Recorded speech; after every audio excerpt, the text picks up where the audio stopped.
Assalamualaikum. Nama saya Nur Farisha Dina binti Muhammad Hir, nombor matrik 283871. Saya dari kumpulan O iaitu Grup Ipoh. Saya punya penugasan individu adalah accountability pentadbiran. Yang pertama, pengenalan kepada accountability iaitu konsep sejarah. Accountability telah diperkenalkan sejak zaman ahli falsafah Yunani seperti Aristotle dan Plato. Itu membincangkan penghakiman, hukuman dan kawalan sosial. Kini ia menjadi subjek pembincangan dalam pelbagai disiplin. Manakala definisi moden pula, accountability ini bermaksud tanggungjawab dalam melaksanakan tugasan dan bersedia bertanggungjawab ke atas keputusan yang dibuat, iaitu mengakui kesilapan dan mewujudkan integriti tinggi dalam pentadbiran. Accountability dalam sektor awam iaitu tanggungjawab, komitmen, peningkatan. Untuk tanggungjawab, accountability ni merangkumi tanggungjawab, kebertanggungjawaban dan liability. Dalam sektor awam, prinsipal boleh menjadi kerajaan iaitu dipilih oleh orang ramai atau parlimen. Manakala parlimen dipilih oleh orang ramai atau kerajaan dan atau orang awam.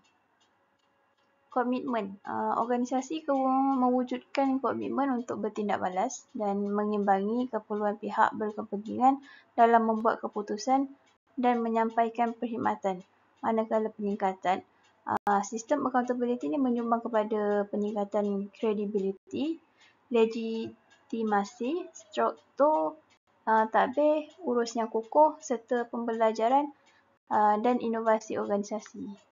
Kepentingan accountability dalam pentadbiran iaitu yang pertama, memupuk kepercayaan.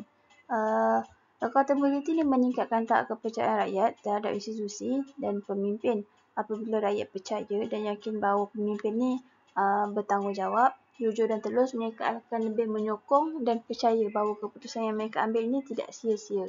Manakala yang kedua iaitu mengurangkan rasuah dan penyalahgunaan kuasa. Iaitu apabila wujudnya mekanisme accountability ini, ia dapat mengurangkan risiko penyalahgunaan kuasa dan rasuah akan dapat dikurangkan. Dan dalam masa sama, ia dapat mendorong mereka untuk lebih beretika dan berintegriti di dalam pentadbiran. Peningkatan kualiti iaitu accountability mendorong pihak pentadbir untuk memberikan perkhidmatan yang lebih baik, iaitu memenuhi kehendak rakyat dan membuat keputusan yang benar. Terusnya, iaitu yang keempat, pembelajaran dan penambahbaikan.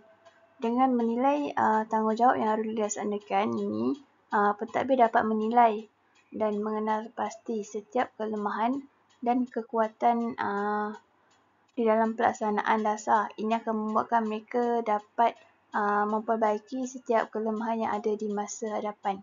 Manakala yang seterusnya iaitu penglibatan rakyat. Ini adalah proses di mana sering melibatkan rakyat di dalam setiap keputusan ini akan membantu mereka memastikan bahawa suara dan kebimbangan rakyat perlu diambil kira dan akan membawa kepada pengambilan keputusan yang lebih demokratik.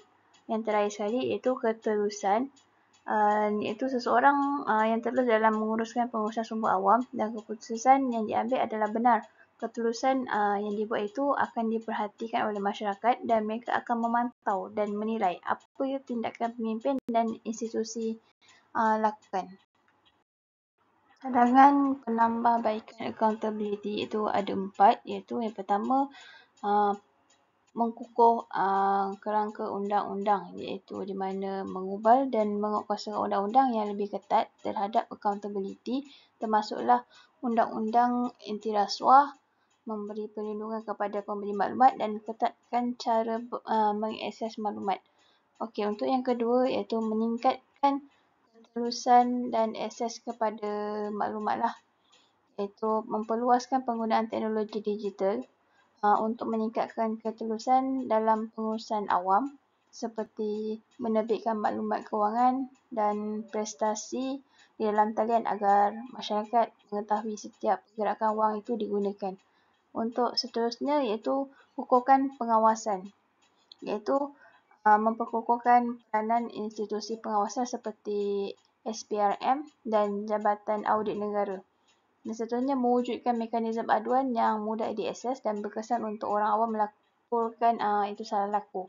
Dan terakhir sekali iaitu libatkan awam, di mana mewujudkan platform untuk orang awam memberi maklum balas dan pandangan terhadap dasar dan perkhidmatan awam. Yang terakhir sekali adalah kesimpulan, iaitu accountability dalam pentadbiran bukan sahaja memastikan integriti dan ketulusan, tetapi ia juga menyediakan mekanisme yang membolehkan masyarakat berfungsi dengan baik dan menyertai dalam proses pemerintahan, iaitu mewujudkan sistem accountability yang kuat merupakan kunci kepada kemajuan dan kestabilan sesebuah negara.